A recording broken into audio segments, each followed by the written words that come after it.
sovg'a qilingan 9 kanallik eshitish moslamasi. Bu moslamani biz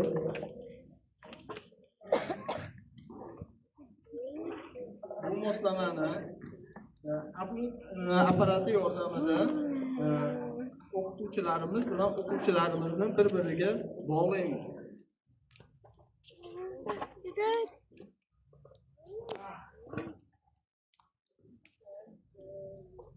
Ana shunday bog'lab bu apparatimizni qulog'iga moslashtirib ular o'zaro dars jarayonlarida muloqot olib boramiz.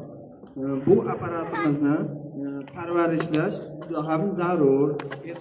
Ehtiyotkorlik bilan bu apparatga muomala qilish kerak. Buning uchun bizga kerak bo'ladi 1 martalik tozalash vositalari. Bundan foydalanamiz. Uchilangan cho'plardan foydalanamiz. Hammasi 1 martalik tozalash vositalari. Keyin disklangan, tozalangan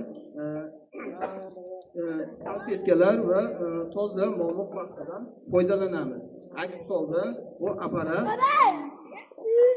kirlanib, changlanib, o'sha gigiyena holatini yomon ahvolga olib kelishi mumkin.